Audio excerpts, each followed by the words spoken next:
Hastings City Council meeting to order.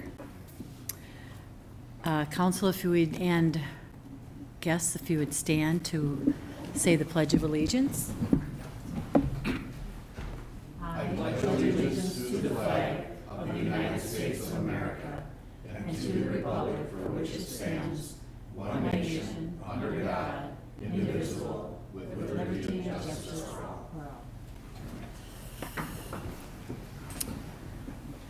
Let the roll reflect that all council members are present and a quorum has been established. The first thing I'd like to do tonight is introduce you all to our new city administrator, Dan Wadika. Waticha. I've been saying it, and then I come to it and I still say it wrong. So we want to welcome Dan. Today's his first day, and he's been on a quick and swift ride today. So welcome, Dan. Thank you. Yes. Council members, are there any corrections to the minutes from our September 16th meeting? Seeing none, they are approved. Comments from the audience tonight.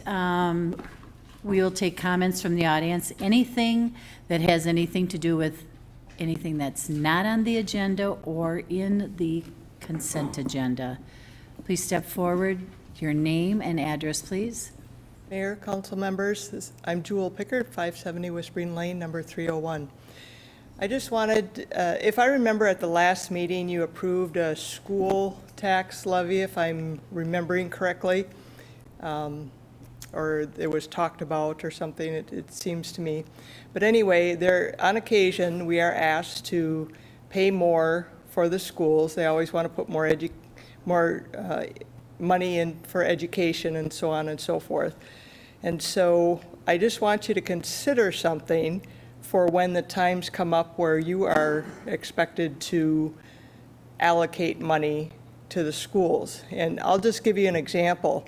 They had reported in the paper that they had hired an equity coordinator.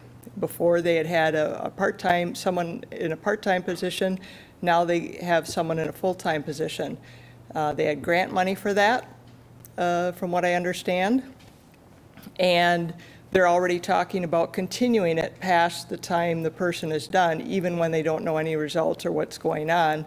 And not only that, with this full-time position, they don't even know what all they want this person to do. The point being is, to me, that sort of thing, the social issues should be dealt with by the parents as opposed to the school. And to me, when students go to the school, they have a job to do, and that is to learn reading, writing, arithmetic, things that'll help them later on. The teachers have a job to do, and that is to teach those subjects to the students, not social issues, activism, that sort of thing.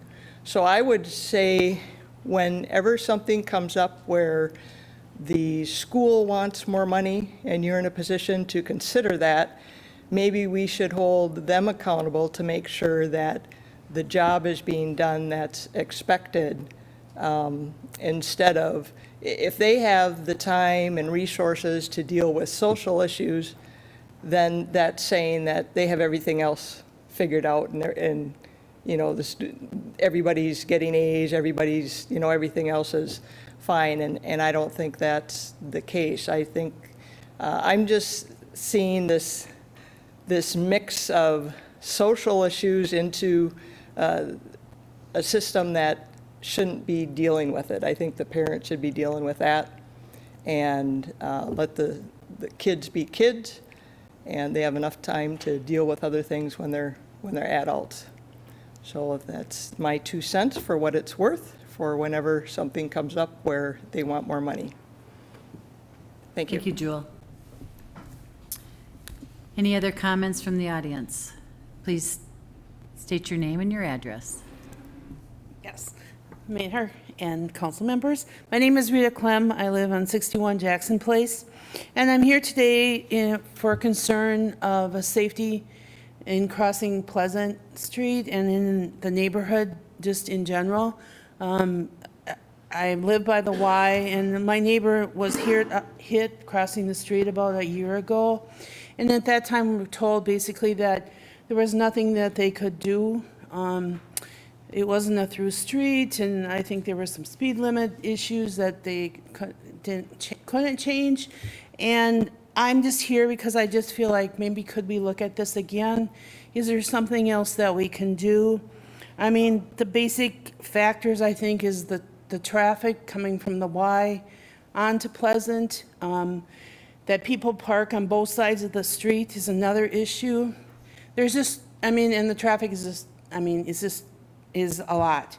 Now school buses, now winter's coming, apparently sooner than later. So there's concern, you know, for that also. So, and also that there is a woman in the neighborhood that actually is blind and goes to the Y like every day. So I think there are some legitimate concerns here, and I'm hoping that maybe there is something that can be done. I hope that no one else gets hurt, and so I guess that's why I'm here today, for that reason. So thank you.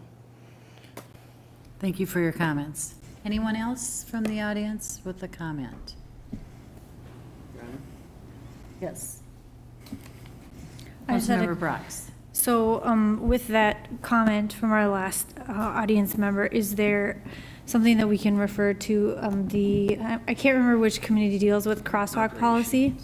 Is it operations? Yeah.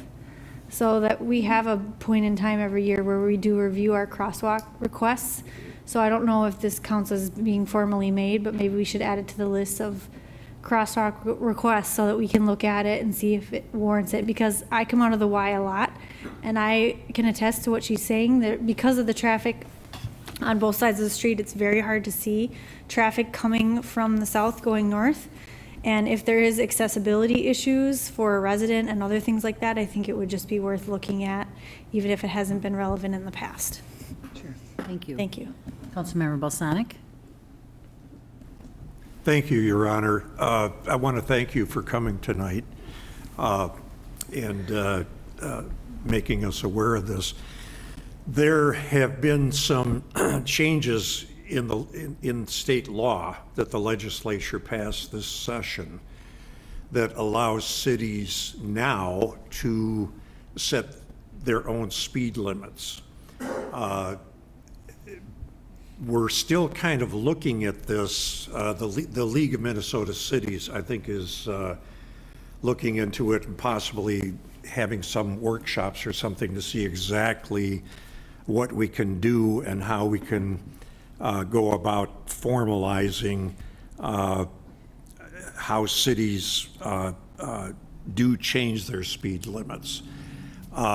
In the past, the state set the speed limits. And we had this problem with Pleasant a couple of years ago, as a matter of fact, and there was a petition with about 50 signatures on it. Excuse me. The person that was the lead on that was a retired state highway patrol officer, as a matter of fact. What we had before was a law that said if there was a request for a speed limit change, the state would set the speed limits. They would go in, monitor the speeds on the subject streets, and then decide what the speed limit should be. Our Public Works Director has always said, kind of be careful what you wish for, because he said that if there's a request for lowering the speed limit, the state would come out and they would look at how fast traffic was going, and if it was going faster than the speed limit, they might indeed raise the speed limit rather than lower it. So a petition really didn't do that much good. Well, now we've got to change.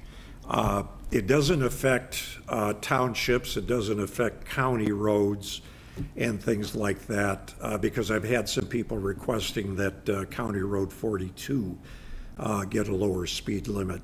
There's been complaints about that for a number of years in my ward. So a county road we can't do anything about unless it gets into the city limits. And even then, it's kind of a gray area as to what exactly we can or can't do to adjust the speed limits. But I sit on the operations committee. We have a meeting coming up in a couple of weeks, and I will make sure that we put it on the agenda for, first of all, a crosswalk survey, and then secondly, to tap the League of Minnesota Cities and see exactly what our jurisdiction is for adjusting the speed limit. So the bureaucracy is not going to have anything happen right away, but do keep in touch with me. I thank you for your phone call earlier today, or was it today? Okay. I was out golfing today, so anyway. Keep in touch with me on that, and I may be able to supply you with some names of people who also are concerned about the speed up and down Pleasant between, what is it, Featherstone and 42. Thank you, Your Honor. Thank you. Any other comments, council? Okay, thank you. So, council, is there any other items to be considered? Councilmember Folch. Thank you, Your Honor. Your Honor, I would like to add one item to the agenda, which would be just a brief discussion of managing emerald ash borer within our community forests. Thanks. Okay.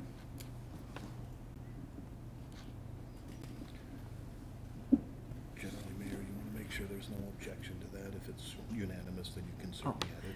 Does council have any objection to that? Okay, okay. I did not know that. Thank you. Okay, I will accept the, a motion, council, to accept the consent agenda. Councilmember Leifeld and Councilmember Lund. Okay, all those in favor? Aye. Opposed? Motion prevails. Tonight, we have a resolution to approve a concept plan and land credit sale for Creek Rentals. Rusty, welcome to the meeting.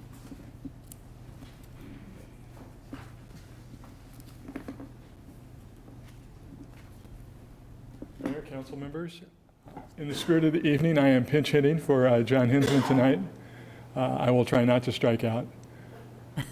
This item may seem familiar to you. It was before you several months ago where HEDRA and the City Council approved a land credit and sale of land in the industrial park to Creek Rental. You'll remember the parcel had a considerable amount of excess soil on it. The photograph that's on this slide really doesn't do it justice. It was hard to illustrate the mound of soil that continues to be there, but it is there nonetheless.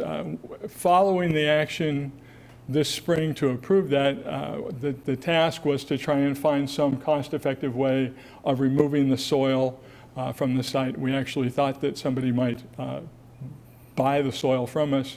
Unfortunately, we had no takers. There was really no way to take the soil off the site other than to remove it ourselves, which is the plan now, but it will happen over some period of time as Public Works has opportunity to do that. So as a result of that, the sale of land for Creek Rental has shifted to a different site. At that site, there are two parcels below it, as illustrated on this chart. It's lots 11 and 12 of block 2 in the industrial park. The proposed layout of the storage facility sits on the lot something like this. Here's a better illustration of the buildings. It consists of 14,000 square feet of business storage space and $30,000 of standard storage building space for mini storage. HEDRA approved the proposal, the land sale credit, and the concept plan at its last meeting. It is now before you as the owners of that property. The requested action is to approve the land sale credit. All this really does is reserve the property for sale until a development agreement is negotiated, and approve the concept plan review. Again, final site plan approval will come back to the city council for approval. And that said, I would stand for any questions. Okay. Thank you, Rusty. Council, any discussion? Councilmember Leifeld? Hey, Rusty, random question. Is it not feasible or for the city to just level the dirt out onto the lot? Is there a grade issue? Or I get when we thought we could sell it, sounds like a great idea, but if we're gonna pay to move it to another spot, and then are we gonna sell that spot and then have to pay to move it to another spot? Why don't we just, I don't know, spread it out? That's beyond my technical capacity to answer. It's a great question, and Yeah, I'm assuming that it was considered in the great mix of things. I don't think anybody was excited about having to move it. I will ask because we have to put that we have to put that parcel into developable shape. Right. And if that's an alternative, we'll certainly pursue that. But otherwise, we'll report back to you as to why that doesn't work. I just hadn't heard it brought up in a previous conversation, so it's not like we've got piles of rocks, right? It's Intuitively, I understand why that makes sense. Thanks, Rusty. My engineering degree does not cover that. Gotcha. Okay. Councilmember Vaughn? I was just going to clarify, it's a lot of dirt. The picture doesn't, No, it doesn't it begin would to. raise up the property more than the other properties. We put a So lot of, how many other properties do we have? Can we just spread it around? Just a thought. Again, not an engineer or a dirt specialist. we had a but- large discussion about, long discussion at Hedra about this, because one council commission member even said, let's just give it away. Right, We didn't get anybody to nobody wants it. take it. But at one time, staff thought that there's a need. I mean, for us to go buy that amount of dirt there's a value to it. That's why we said, well, let's try to sell it, because staff may want that someday. Where do we put it? We don't want to put it on another piece of property we have to develop, so we have to find a piece of property to do it. So it was best just to. I would just add to that is Mr. Hinsman left no stone unturned trying to find a way to make that dirt disappear, and it just was not possible. Thank you, Rusty. Okay, council, I'll need a motion to accept the report. Councilmember Leifeld, Councilmember Balsanic. All those in favor? Aye. Opposed? Motion prevails. Next, we will discuss the approval of social subscription. Julie? Mayor and council, Yep. Sorry. tonight we're asking you to accept a solar subscription proposal and authorize signature to agreements with U.S. Solar. City Council first looked at the option of a solar subscription in 2017, ultimately decided not to move forward at that time. In early 2019, it was requested that the topic be revisited, and it was referred to the Utilities Committee of the Council, chaired by Councilmember Balsanic, with Councilmembers Folch and Lund.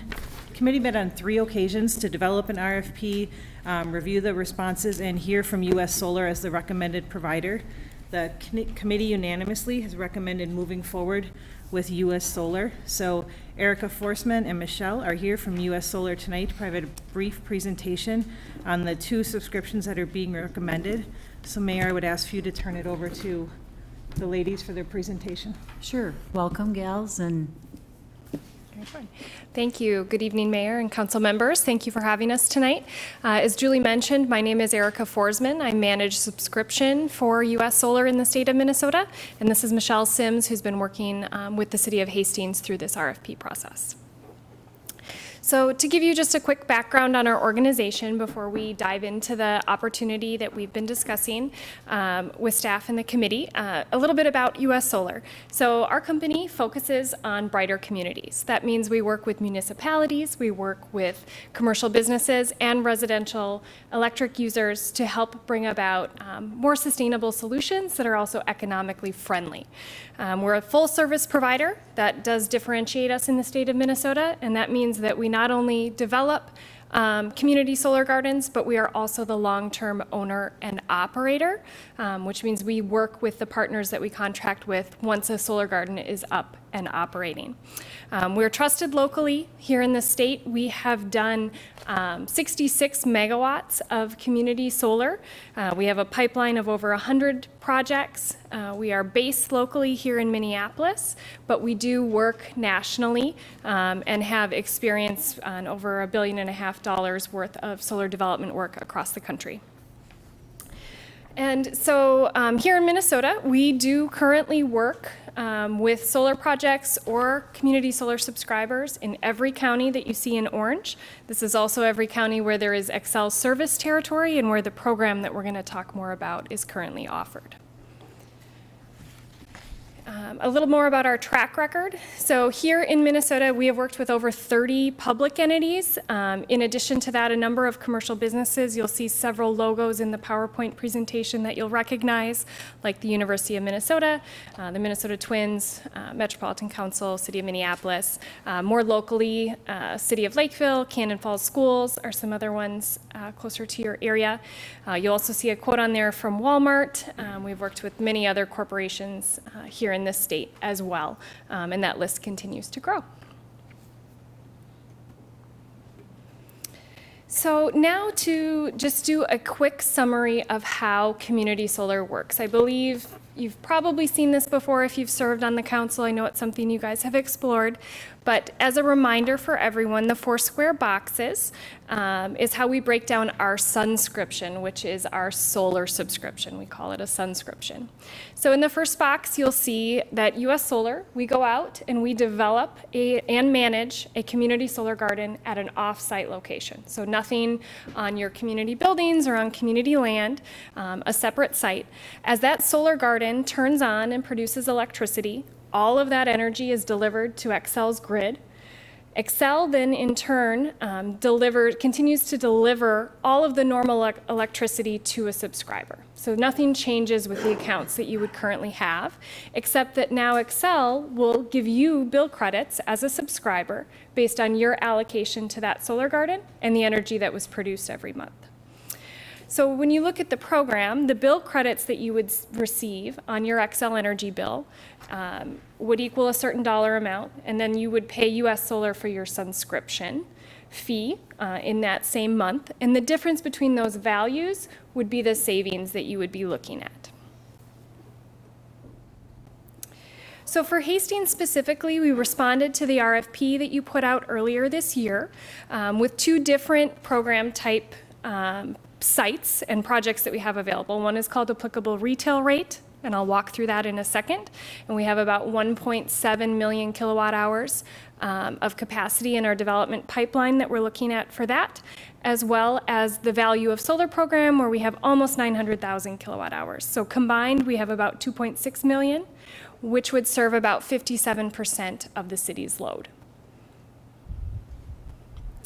So now to break those 2 programs down.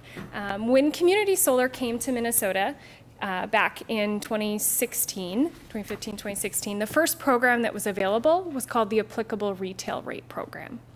Under this program, which is administered by Xcel Energy with oversight from the Public Utilities Commission, the bill credit rate that you would get per kilowatt hour that's produced at the solar garden is not fixed. Your savings rate is not fixed, but your subscription rate with U.S. Solar is fixed. So the chart does the best job, I think, of making that easy to understand. The sunscription with U.S. Solar is that orange line across the bottom, so it's a flat rate. It's known in advance. And then as bill credit rates change, historically, we've seen about 2.7% as the average annual increase in electricity rates from Xcel Energy. As those rates change and grow over time, the savings that you would see in terms of the difference between the bill credit rate and the subscription rate is anticipated to grow over time. Currently, the 2019 bill credit rate is just over 12 cents, 12.4, and the subscription rate that you would be signing up for with US Solar is 11.99. So you can see there the savings would be immediate, but it would be small and would be estimated to grow over time. And we walk through that with the committee, and it's on the next slide, I believe, if you want to advance that. So this little spreadsheet that you see at the bottom goes through the year-by-year example of the net savings. As I said, in year one, it starts out a little bit smaller at about $7,000, and that's anticipated to grow over the term to a total savings of about $1.9 million over 25 years for the city. So then let's talk briefly about the value of solar program. Yes. Good question, real briefly. Absolutely. So this chart assumes that the cost of energy will continue to rise. What happens if the rate of energy falls instead? That's a great question. And we actually have a slide on it, if it's okay if I wait, because it's something we talked through specifically with the committee that we met with and a concern they brought up as well. So I'll talk briefly about the Value Solar program before we get into those details. So similar, it's the exact same program, but it's a different rate structure. This came about in 2017, so any solar garden that applied with Xcel Energy after that date. This program, you now have a bill credit rate that is known. That's the major difference. So now every kilowatt hour of production that's produced in a year, that's already laid out with the value that the city would receive. Under this program, what we're able to offer, and you can see that in the spreadsheet below, under the net savings line, is a penny per kilowatt hour in year one, and that escalates every year just slightly. So you'll see the anticipated savings in year one for this portion is about $9,000, and then that would increase to about $268,000. So they're similar programs, slightly different rate structure, both offer savings, but there are different points to consider with each of them. So this is a known value, a set savings. You know what it is going to be every year. So now let's dive into some of the things that we talked about with the committee. When we sat down after they reviewed our response to the RFP, and I believe they had legal counsel look at the agreement as well, there were two major things for the applicable retail rate agreement that came back and that we really dove into at the meeting. One was Minnesota Government Data Practices Act language. That's a common update that we make to our form agreement anytime we've worked with a municipality. And we recommended some language. Council reviewed that and I believe was okay with it. So we put that in both the applicable retail rate and the value of solar agreement to address that concern. The second thing gets right to the councilperson's question that was just brought up.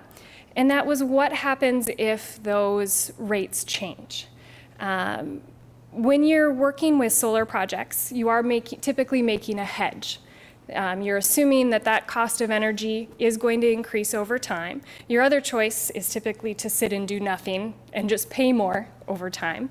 And we had a long, in-depth discussion about that with the committee, and I think there was general understanding that in most cases, everyone believes this is the likely case, that this is going to save. But what if? And that was what was brought up. So we went back. We met with our team. This isn't something we've done with other municipalities, but I understood where you were coming from. And we met with our finance team and talked about how can we provide some downside protection to the city of Hastings so that they can take advantage of this, but feel confident that they didn't sign their constituents up for something that in the end would be a major negative.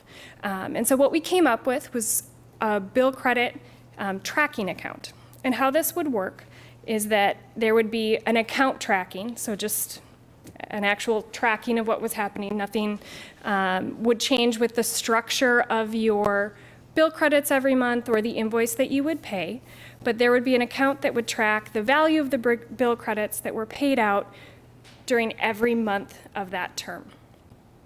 If those rates drop, and they'd have to drop significantly to fall below that flat rate, assuming there's no major change in the next few years to the way energy costs have been rising. If those bill credit rates drop below that value, the city would be in what we would call a deficit month. And so during that month, we would subtract any upside that you had received throughout the term from the account that we had created to track that upside. So if the upside and the downside are tracked, and there ever comes a point to where you're going to cross back over zero, which would mean the overall savings that the city has received is now going to turn to a negative. The contract allows us to then, and you, to lower your subscription rate to whatever that monthly bill credit rate is. So to say it simply, over the entire term, you can never lose money on the entire opportunity. There could be month-to-month fluctuations, but if in year 15 things take a nosedive, there would be some, you'd burn off what you had received as a positive value, but as soon as we reach neutral, we would drop what you would pay to us equal to that current bill credit rate, preventing the city from ever being negative on the full opportunity. Hopefully I explained that okay. And then there's just a couple more slides, and then happy to take any questions. There are 4 specific projects that we are targeting that are in our development pipeline that these kilowatt hours would come from. The first one that is starting construction yet this year, USS Hubers, is over in Rice County. And that would be the first one that is estimated to come on and be delivering bill credits next spring to the city. The remainder are a little further behind in their development cycle, but you can see the dates that we're estimating those to start construction. It takes about 3 months to build and go through utility testing typically. Sometimes that can be longer depending on Excel. And then the results would be when those bill credits would start to flow when the garden comes online. So what we're hoping today is that this opportunity allows the city of Hastings to feel like it's the right choice to step into solar, to supporting sustainable renewable energy local to your community. It's a great way to engage the community. We provide an online dashboard, and we do other sorts of pollinator-friendly events that we invite our subscribers and their community to attend. And most importantly, we hope that this should create good stakeholder value for the citizens of Hastings in terms of reducing your electric costs that you pay on a monthly basis. So that wraps up the presentation that I wanted to give. There was one question that had come in today regarding the contract and why does the contract say NSP or Northern States Power when you're served by Xcel Energy? Great question. We all kind of asked it when we first started at US Solar. I remember Northern States Power when that was what was here. So we did confirm with our council that Xcel Energy is the branded name that we are all served under, same for residents of Colorado. But the actual legal entity that contracts for anything related to energy in Minnesota and Wisconsin is still Northern States Power. So we have the higher level branded public name and then the entity name in which they contract under. So same company, just different name.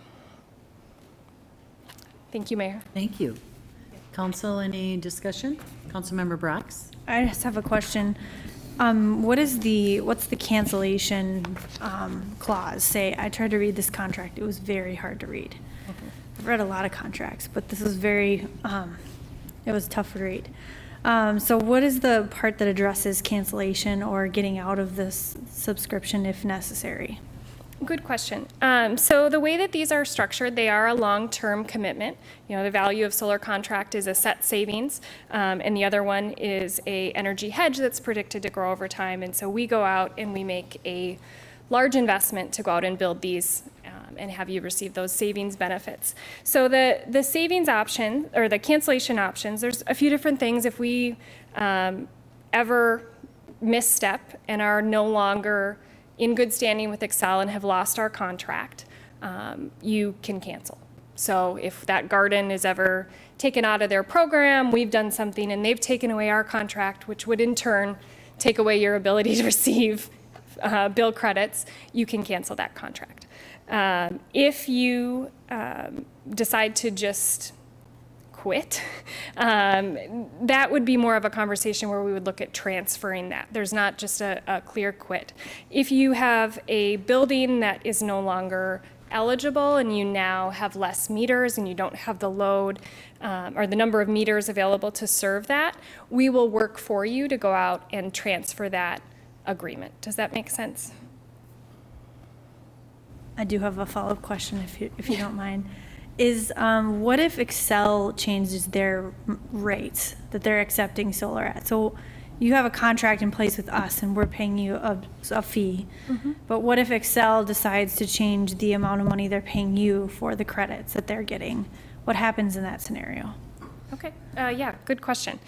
So under the applicable retail rate, we have to break them down separately. Under that program, those rates are expected to change over time. And it's the same, it's based on the same rate that you actually, would be charging customers. So as they charge people more, you benefit more. So if that rate were to change in the negative, we already talked through how we would handle that with the tracking account. If that changes for the positive, you simply save more money and this becomes more financially valuable for the city. Under value of solar, those rates are preset by the Public Utilities Commission and known for the full 25 years. So you don't have the same year-to-year rate fluctuation that you would with the applicable retail rate. Councilmember Vaughn? Thank you. Follow up with Councilmember Brock's question there. If that rate that we lock in at today, let's say we do get rid of a facility that we no longer operate, you'll say you'll work with us to get rid of that. But what if we don't? Do we continue to pay our utility bills on a facility that we don't own or operate anymore? Good question. So I'll dive a little deeper. So let's say you own a facility and the load has just reduced. You're no longer using it. You'll likely still have an Excel meter there and maybe a security light on. As long as that meter is still in the City of Hastings' name, nothing changes with your agreement. So it's only if you were to sell a facility.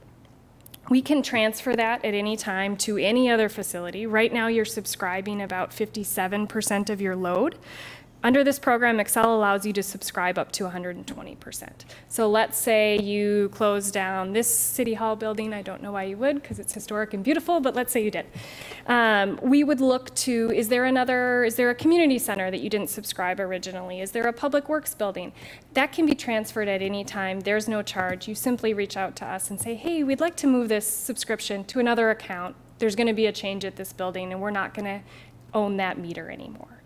If you don't have a meter that can take it, we can transfer it to any other Excel customer in this county or an adjacent county that garden had operated in. So under ARR, as that value is expected to increase, you have the ability to actually sell that. So let's say you've subscribed something at $11.99. Energy rates are now 17 cents. There's quite a bit of savings associated with that. I don't think you'd want to get rid of it. I think you'd want to retain it. But if you did, you have the choice to sell that, or you can come to us and say, we're no longer going to be eligible. We need to exit the contract. And so then we work for 190 days to find someone at your exact rate. There is a calculation in the back if that is not possible for how any fee would be assessed. But considering that you are subscribing about half of what you're eligible for, and there's a number of other eligible subscribers, I don't see that as a likely scenario that we would get down to that level. A few more, Your Honor. What if we added a generator to our ice arena facility, and part of that negotiation with Excel is they're going to say, we're going to give you a better rate than that 10 cents per kilowatt hour because we're going to help them in peak demand mode. What happens then? Do we get to go into our percentage of that facility and lower that from 10 cents down to 6 cents? Yes, you do, because this bill credit rate does not impact the rate that you pay Excel. It's only the rate that you get a credit based on what is produced at the solar garden. So typically on an Excel bill, you'll have your monthly kilowatt hour charges at the top, and then there'll be a section called other reoccurring charges. That is where your bill credits will appear. So we have done nothing to lock in or change the rate that you pay for electricity. We have only created a structure for you to receive a credit on your bill. So they are separate. So it doesn't limit you from some other kind of negotiation with Excel or taking advantage of some other rate structure or changing rates. That is still all within your. But it could affect our potential savings. If we make a big investment like that, lower that down, you're not touching the top part of the bill, you're touching the next part. Well, we just affected our potential savings because we are lowering the base value. So we did it to ourselves. Yep, So but you're there's- still going to collect, let's say you lowered your bill, it was originally $200, now it's only $100. But you have $100 of bill credits from US Solar. Well, now your bill is zero. If that deficit was larger and you owed Excel 100 and we were crediting you 120, those bill credits will carry over month to month. If they sit on your account for a year, Excel writes you a check. So you never lose the value that you're subscribing with this garden because of something that's changing with your rate structure. The worst case is it sits on the bill for 12 months and then they write you a check. Part of my philosophy why I ask these questions is how I was educated on energy is first is don't use as much. That's the first thing I would do. And so I would want us to be energy efficient. I appreciate the energy action team. Let's not use as much energy so we can save some money. The next part is if we pay for the energy for this building to heat, for example, let's insulate it. Let's keep the energy in here. Then we get to solar. Then we start doing some renewables, and that's a good business model. I just don't want us stopping from being innovative and putting generators on it without affecting what our agreement for next 25 years. That's a very long time for me. I think my colleagues know this, that's a long agreement for me to sign on behalf of the residents. I like the safeguard that we put in there that it does wash out or it won't go negative. Because I don't think we'd know what's going to happen in 5 years, let alone 10 years. I do understand you say the Minnesota Public Utilities Commission oversees Xcel Energy, and that could change. And then what happens out of the program? When this came up in 2019 earlier, I questioned right away saying, why don't we just deal directly with Xcel Energy? It doesn't make any sense why we have to go through a third party if it's there. I did my homework, and there's a reason. You guys get a tax credit for doing this. We don't get one because we're tax exempt. We need a third party vendor to get the tax credit because otherwise it doesn't make good financial sense for you either to get into this business. I use that word tax credit because we are taxpayers, so someone's going to pay for this somehow, some way. But I'm not opposed to solar because I mentioned that this is a good thing for us to do long term. I like the tracking mechanism, but how do we get those savings back to the residents is what my biggest hang-up is. If we agree to this 25-year agreement with 2 different contracts, it looks like, how are we going to get those savings, that potential savings, and how do we track it to say, all right, residents, we did this on behalf of you. We want to give it back to you. We don't control Xcel Energy's utility bill in the household. We don't control their gas bill, but we do control their water bill, and that's a utility to me. How do we transfer this snapshot of dollars? And I still haven't figured this out. That's why I was asking our finance director about that, because it's credits, not an actual dollar amount, because I think these savings should go back into our utility bill. We should be stopping the raising of our utility bills on the water side and sewer side for this value. How we track this annually, that's where I'm hung up on. Great agreement. I think this should get back to the community, but I want to make sure it's transparent to the community saying, we signed this, here's the savings, and we're going to get them back to you. Maybe we can stabilize our utility. That's not you people. We're dealing with utility funds alone, trying to stabilize those. And this is a potential value that we could use to stabilize that. So that's all my notes. I'm satisfied that we have a safety net on the 25-year agreement. And I want our team to continue to do energy improvements. And I think solar is the right thing to do. I just want to make sure that we're doing it the right way for the community. Thank you. Councilmember Folch. Thank you, Your Honor. First, thank you, Erica, for going back to your corporation and negotiating terms for us to give us that safety net that I am blown away. I just can't believe you came back with that. And so I believe you when you say that that was a first, that you've done that, because I'm going to be emailing friends to let them know the deal that you're willing to give Hastings. Thank you so much. And just how lucky we are as a municipality that the timing was just right, that you had the ARR credits available. It was just the right timing where your company had them available to take proposals, and so we are so lucky. So thank you so much for being flexible like that. Can't thank you enough. To Councilmember Vaughn's, you had a couple questions there, sir, and just to clarify, because you and I are totally on the same page, that I truly believe that energy efficiencies, savings is the way to go, because that's how overall, as a society, that we can reduce our consumption of electricity and really save money across the board. But there are two different issues. So what we're negotiating is the price that we're going to be locked in at. And so we're controlling the price, and so nothing prohibits us from moving forward with energy conservation efforts, into the future. And energy conservation efforts generally you have to make an investment. Like, for instance, you had said, insulating the city hall, that big dollar item, to insulate it and seal it up and put a new roof and all of that. And so you get the payback over many years. And so, I'm going to be with you in supporting all those kinds of initiatives, but they are kind of, they're both fruit, but one's apples and one's oranges. They're not exactly the same thing. And then secondly, with you asked the question about how do we pass on energy savings to the taxpayer, and that will be because our costs to run electrical operations will be less than from year to year. It'll take up less budgetary resources, and so we won't have to have as much taxpayer dollars tied to us paying our electrical bills. And so we'll have, in the end, what would be a lower levy, against the taxpayers each year. And so that's how it is that we would be giving taxpayers their savings back. It wouldn't be, I don't want to get too far into the weeds, but I mean, in essence, like if you would have been paying $100 for a bill and you're saving, in the end, I'm just going to come up with an arbitrary number. If it should have been $100 and it turns out to be $90, you just save $10, right? And so that's how taxpayers would be getting their savings. And so I'd be, happy to kick around any other ideas, sir, if you have any, because I always want you to be comfortable with any of these things, because I love you underneath it all.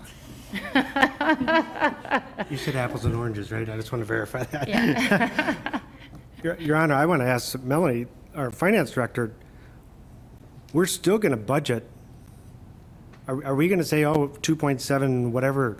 Are we going to say, instead of budgeting $100,000 for utilities for the ice arena per year, are we saying we're not budgeting $103,000 anymore? Where are those actual dollars? Because I see shells moving with credits versus dollars. So I think to what you're referring to in the budget process would be, we kind of look at trends, and there is a little bit of an inflationary thing going on with electric rates every year. I would anticipate that will level out in some areas and possibly decrease.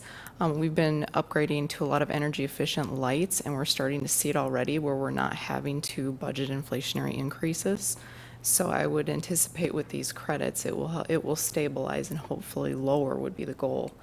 But if we took a snapshot at it today and we use that number for budget next year, well, Councilor Folch, are we saying that we can keep budgeting this because inflationary is still going up? Our levy we still got to pay the bills. Well, may I, Your Honor?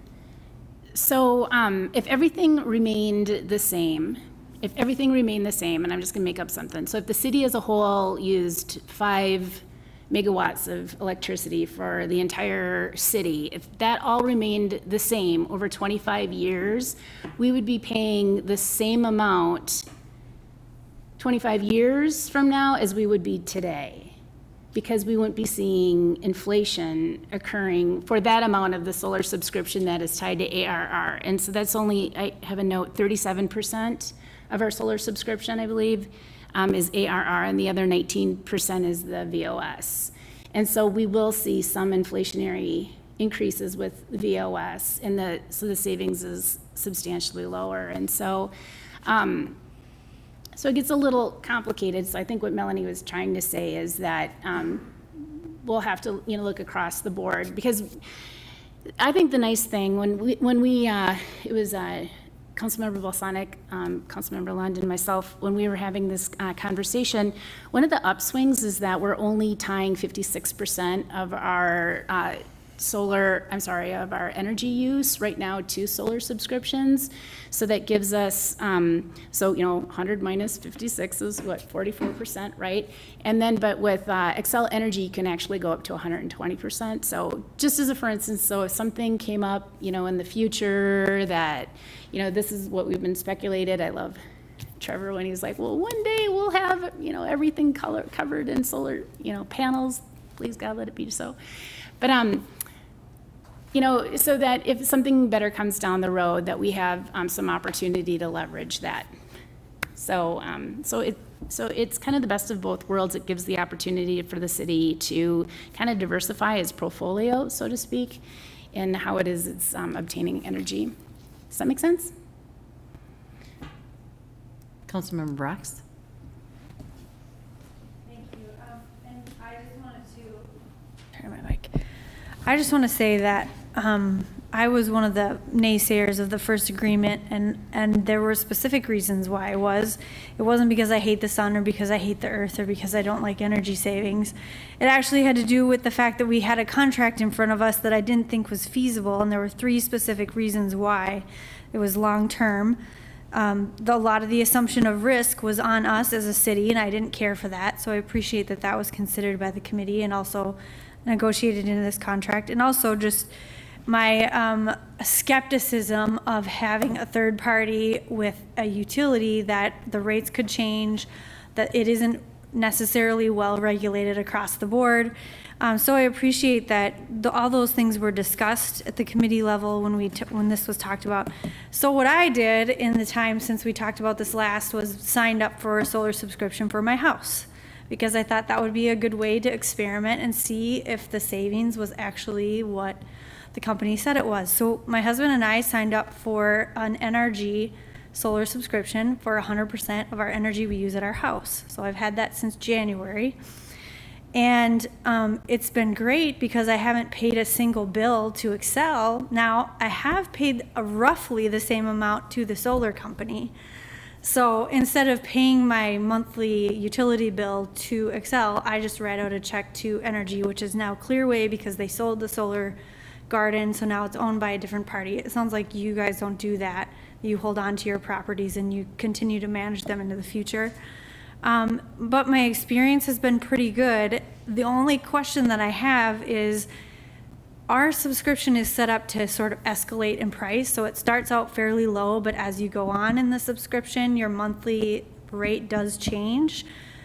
In this agreement that we're signing here, is that also true? Because that's where you start to see these lines of savings and what you're paying kind of come closer to zero. And so I just want to make sure that we've set ourselves up here to actually get savings. Otherwise, we're doing it for, if we don't save any money, which is what I would prefer, we're doing it for a philosophical reason, and that's fine. I just want everybody to be honest about the fact that we're doing it for a philosophical reason and not a financial one.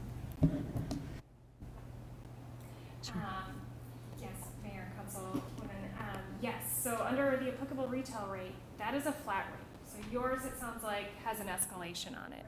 So under this contract, that doesn't occur.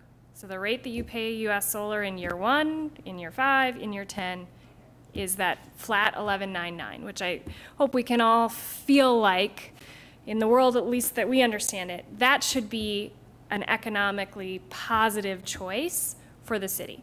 The value of solar contract that you have in front of you, the only thing that escalates is what you save. So it was a penny, and then it goes up slightly per kilowatt hour every year. So in that one, it is escalating in your advantage because the rate you pay us and the rate of the bill credit is known, and it's just the savings between that's escalating. That helps. So in the end, in my case, if all comes to pass like it should, I have like a $900 credit on my account that I should be able to call up Excel and say, will you give me a check for $900? I talked to someone today at Excel that says they will cut me a check for $900.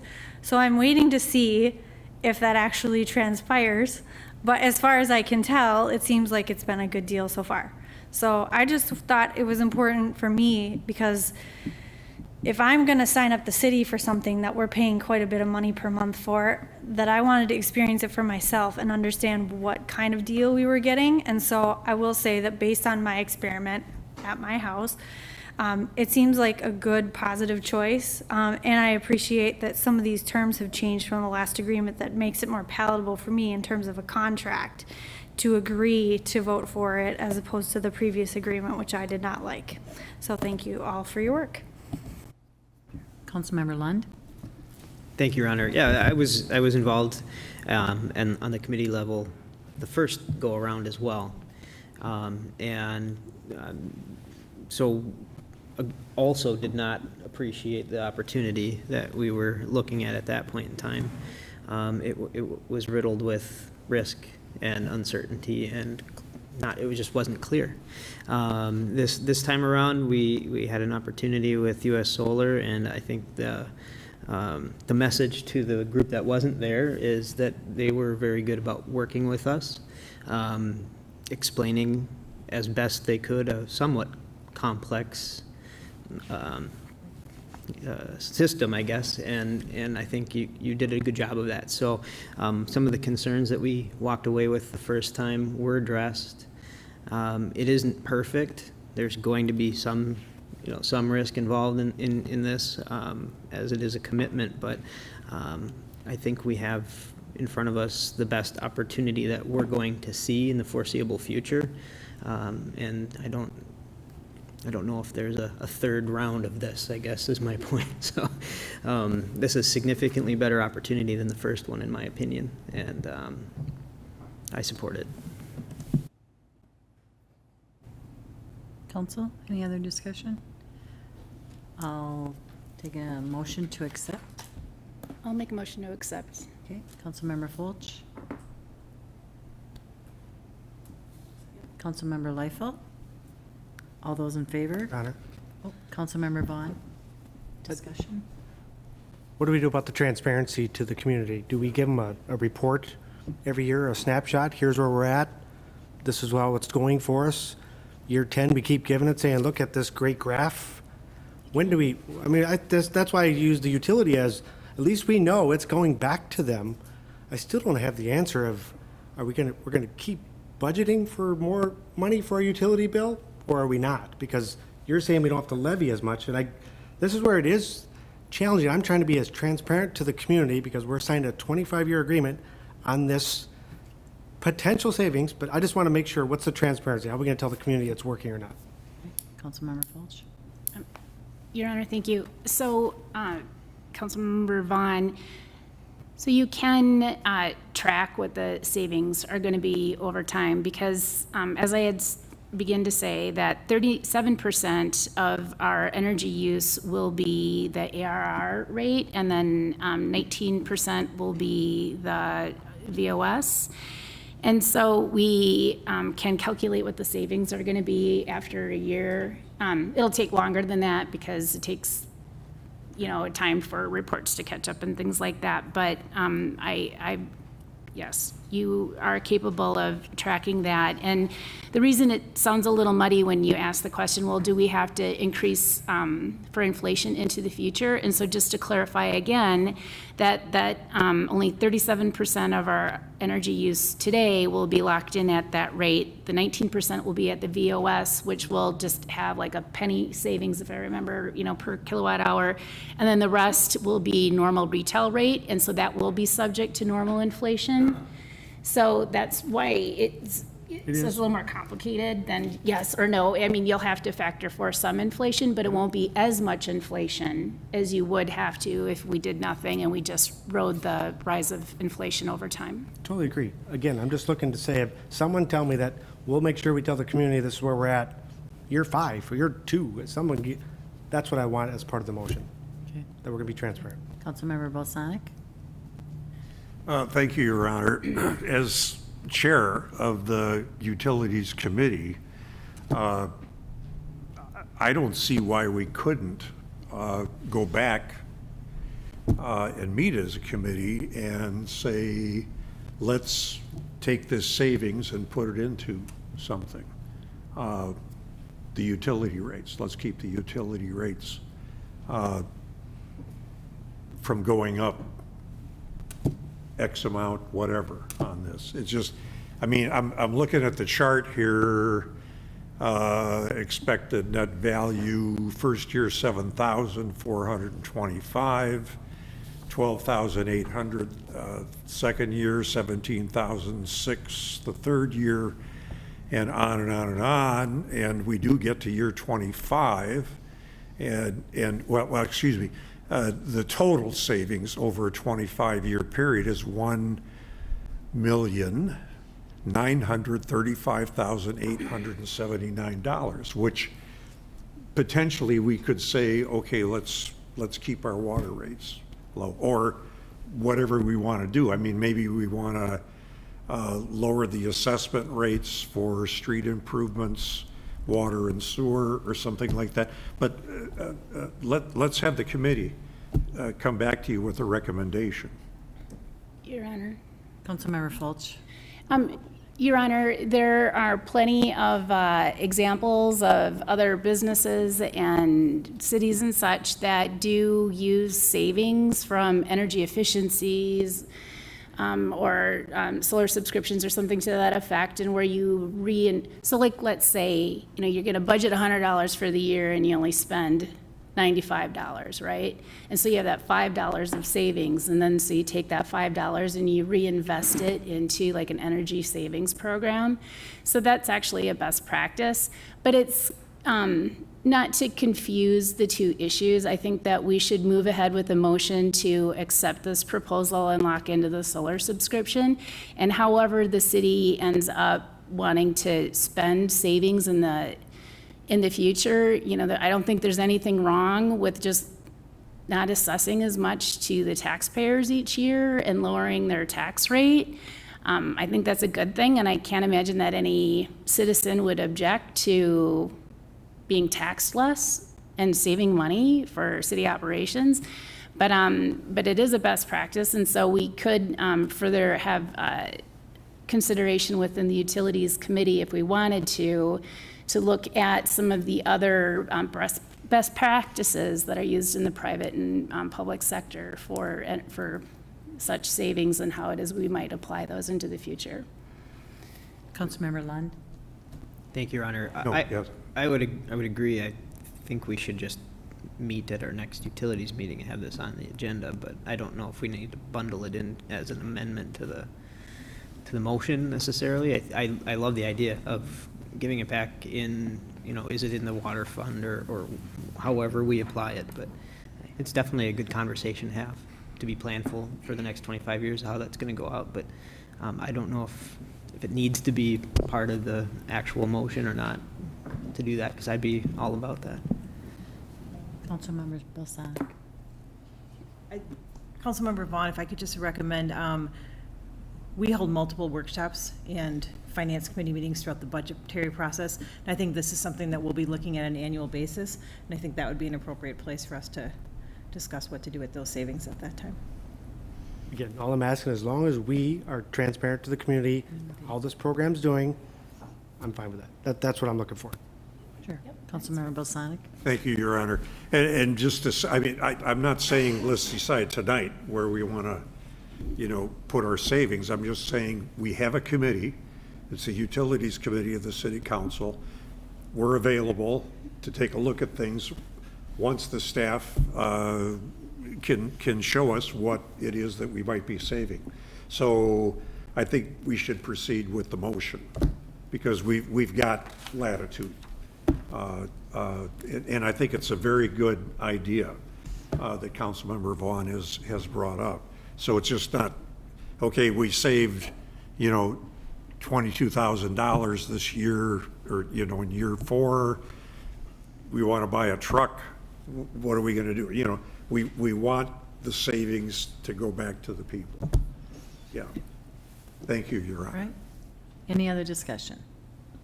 All right. All those in favor of the motion on the table? Aye. Opposed? Motion prevails. Councilmember Folch, do you want to bring up now your discussion? Sure, just a little background. Last legislative session, there is a group called the Minnesota Shade Tree Advisory Group, and they had been lobbying for the last few years for grant funds to be set aside to help local government in dealing with emerald ash borer as it starts to roll through our city, our state, I should say. Emerald ash borer actually started about a dozen years ago in Michigan and decimated their ash tree population, and it's been moving this way. It landed in St. Paul first, I want to say 10 years ago, and so they've been really having unimaginable losses occur within their tree population. And so, finally, this last legislative session, we did see a little movement where $1 million was appropriated to the Department of Natural Resources for grants to lower the effects of EIB on community forests. And so what happened recently was they put out their request for pre-applications. They were actually due on October 4th, and so unfortunately between the time they released that and we had a 3-week time period in between our council meetings, so it just happened that it was bad timing. But they put out 2 grants. The first one was where cities could apply for up to $30,000 for planting of trees to reduce the impact of EAB on community and public lands by diversifying the tree species. And the second was up to $100,000 where you could apply to manage ash for emerald ash borer on public lands. So eligible expenses included, amongst other things, was removal and replacement of ash trees and such. And so, and they did stipulate that additional consideration would be given to proposals that serve diverse populations, such as veterans, the disabled, and low-income folks. And so, those grants, there was a first pot made available a year ago. This was the second go-round. These grants were good through June of 2022, so it could have been 2 years that we could have applied. And so just to also give folks a little update what's happening within our community, 2 years ago when the staff made recommendations, they did the right thing. They did a tree inventory and they focused on our public parks and our grounds. And they're doing where they put in place a management program for treating our trees to mitigate EAB within those lands. But then when it comes to the boulevard trees, we made it the responsibility of the adjacent property owners to maintain the trees. And so we have, according to the city's tree inventory, we have 4,500 trees in our boulevards. 1,000 of them are ash trees. And so in general, 20% of the trees within Hastings are ash trees. And so we're just beginning to climb the bell curve, so to speak, as to how emerald ash borer is going to affect our community. So 2 years ago, there was just a handful of known cases. It started down by the tracks in Cowtown, and it's been moving up Tyler Street. The department agriculture is no longer tracking where EAB is within our community. Our entire community is now generally infested. And so if you go to their website and you look to see where are we generally infested, so it's moving up the Mississippi River Valley, so Hastings area, Red Wing, moving north up towards St. Paul, and then going up, so up the Mississippi and then up Highway 94. So it's moving, along transportation routes for the most part. And so that's why these grant funds are becoming more available. And so I was hoping that since things are changing and there are now grant funds available, if we could, I'd like to refer, looking at the economic impact of the boulevard trees to the city, and then how that's going to affect our residents, and assess what other cities are doing. For instance, when they do major street improvements, neighborhood reconstructions, or sidewalk maintenance programs, where they're going in, they're identifying the ash, and they're doing tree plantings.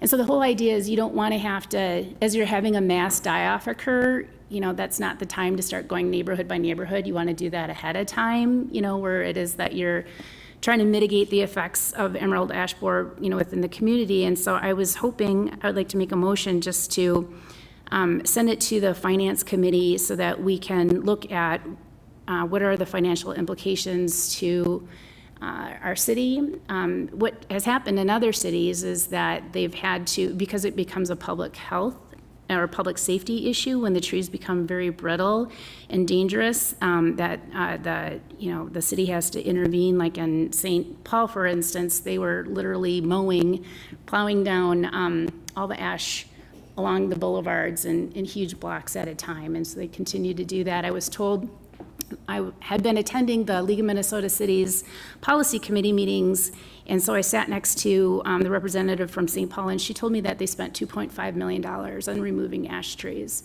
in St. Paul alone last year and replanting, and so it does have a huge dollar amount tied to it. And so what I was hoping for is that if we could look at this, and then when the grants become available next year, that we could have a pilot program that we could roll out where we could look at assisting, for instance, residents who are veterans, low income, disabled, and the elderly with grant funds, and helping them remove diseased ash, and then also being more proactive in beginning to diversify and remove some of those ash trees that are along public land where you plant a tree next to it, maybe later on you remove the tree, but just to start to get more diversification. When I was running last fall, and all of last year, and when you're out in the neighborhoods, when I was door knocking, the first thing I would do when a person opened the door is I would tell them if I saw an ash tree in their front yard, so that they're aware of what was going to happen, and just to give them a heads up.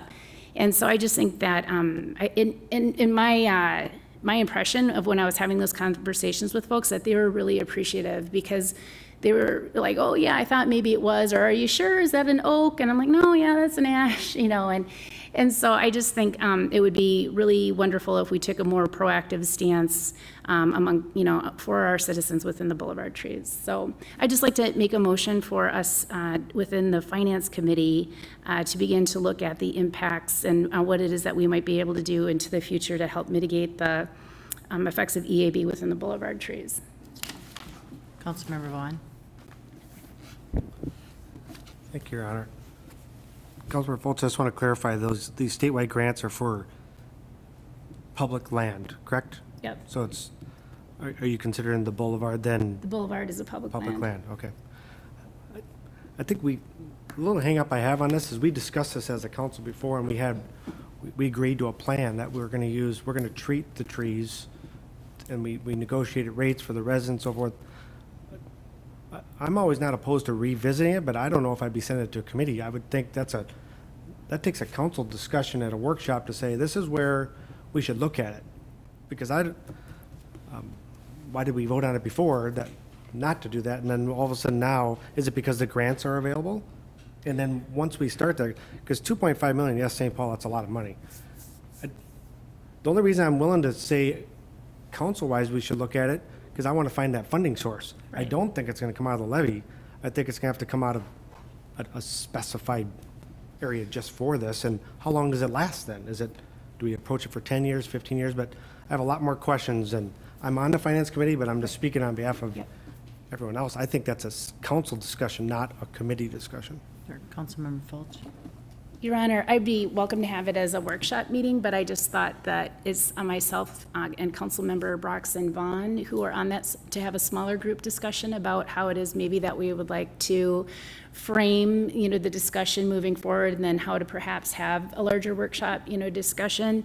The feedback that I had received from staff was the reason they didn't do a pre-application for the grant was that they were following the direction of the council, and they didn't see that the grants were fitting into that direction that they had received in the past. And so that's why I'm hoping that we could have a conversation so that we give clear direction to the staff so that they feel comfortable in the future and they feel comfortable in planting trees, because that's what a lot of other communities are doing, is that they're being proactive. They're planting new trees so that when the ash trees begin to die within the community, to help offset that death.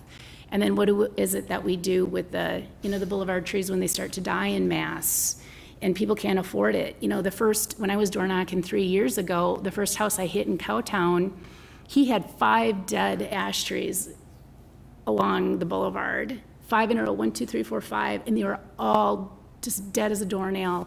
And he was telling me that he had gotten quotes, and sure enough, on average, it's over $1,000 to remove one tree. And so he was just devastated about the financial loss of having to remove those trees, and he was doing the best he could and just removing a couple of them at a time.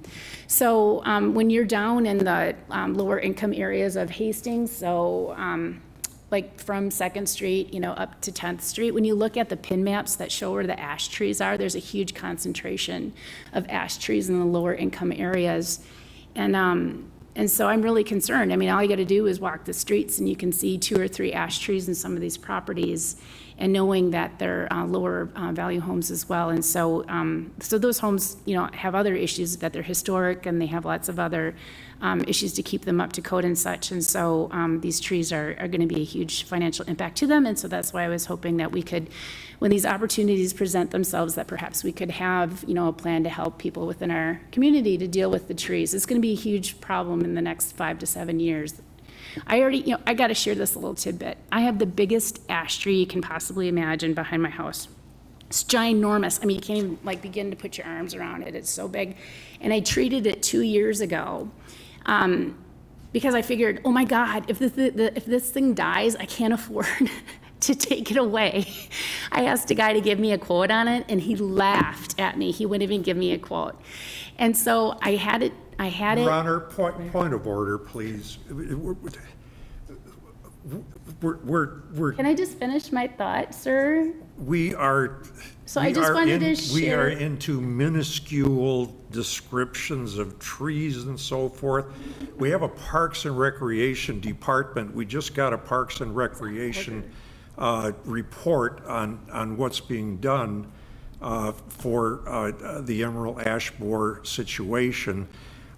I'd like to end this discussion. Okay, Joe, can you finish your discussion? I move that we adjourn. Who's on the border? Councilmember Folch, you can finish, please. Thank you, Your Honor. And so my point being is that I actually did treat it 2 years ago, and I found emerald ash borer larvae in one section of a tree branch that I took down, and I was really startled. And so, so it is moving throughout the community, and it is killing trees already, and so it's here and now. And so anywho, that's, Councilmember Vaughn, to answer your question, that's why it is. I was hoping to send it to a committee for a smaller conversation first. Yeah. Councilmember Leifeld? Yeah, I think it's important when we do have something new presented to us. We didn't have this grant option when we first talked about emerald ash borer. I think the Parks Department, Chris, our forester, yes, they're doing an excellent job, but I do feel that it's our job, and thank you, Councilmember Folch, for knowing that something new is available, and if there's anything we can do to help our residents, you're right, it's a big pill to swallow when people have this unexpected expense, and if we can help any of our residents handle some of those costs, if any of those costs, it's our job to do that. So I would be in favor of, you know, if I like the idea of us having this as a topic during one of our, because we're not reinventing the wheel. We're not starting over. We're just saying, hey, we've got some new data available to us, and I think we would be remiss if we weren't looking at that for our citizens and talking to the Parks Department about that. Because you're right, they're doing what we told them to do. Well, now we've got some new data. We've got some new tools that we can look at. And I guess I would be in support of the conversation during one of our scheduled workshops prior to council meetings. And then the decision to go there. From there, what do we do? Do we send it back to Parks? Do we send it to, you know, where do we go? So I would thank you for bringing it up. Councilmember Brox? Yeah, I'll keep it brief. I just think I think the appropriate path may be to collaborate with both Chris Jenkins and possibly the Parks and Rec Committee. To me, that makes the most sense, where it should go first, but I don't really care where it goes. I just think there needs to be some collaborative discussion. Chris's job is to enforce the policies that council has set. The council has set a policy that says residents pay for trees that are in the boulevard. So if we want to make a different decision, it's up to us to revisit the policy and change the policy, which then in turn, staff will follow. So it is in our court, and I think it's important that we look at the policy, how we do that. If it's at a workshop, Mayor, you can decide. But I just think that we are the policymakers, we make the policy. We hand down the direction to staff. Staff will do exactly what we have said. They have been doing exactly what we have said, so we need to revisit the policy. Thank you. Any other discussion? Councilmember Folch, thank you for bringing it to our attention, and let's send it to committee and, or workshop, sorry, yes. And then we can continue our discussion. Sure. Does that have to be a motion? I need a second, please. Councilmember Brox. Thank you. Okay. Oh, sorry. All those in favor? Aye. Opposed? Motion prevails. Council members, do you have any announcements? No announcements? Okay, I have a couple. Parks and Rec Commission will meet Wednesday, October 9th at 7 p.m. Hedra will meet on Thursday, the 10th at 6 p.m. Planning Commission will meet on Monday, October 14th at 7 p.m. Heritage Preservation Commission will meet Tuesday, October 15th at 7 p.m. Tomorrow night is the Fire and EMS Department Open House, and that is from 7 to 9. Our next council meeting will be Monday, October 21st. Go Twins. Can I have a motion to adjourn? Oh, sorry. Sorry, I was just waiting to see. I do have one quick update. Last Thursday morning, we had a Public Safety Committee meeting where we had a Tobacco 21 discussion. We had some great input from community. The school district was there. We had police, EMS were there. We had the Minnesota Department of Health. And we are continuing to look into this. We're going to be working with our city attorney here, Mr. Flegel, along with some help from the Department of Health in wording. And we've made no decisions to bring back to council, but we will be reconvening to discuss the wording and what a possible ordinance could be if we were to bring that before full council. All right. Thank you, Your Honor. I appreciate that. Motion to adjourn? Councilmember Liefeld, Councilmember Vaughn. All those in favor? Aye. Opposed? Motion prevails.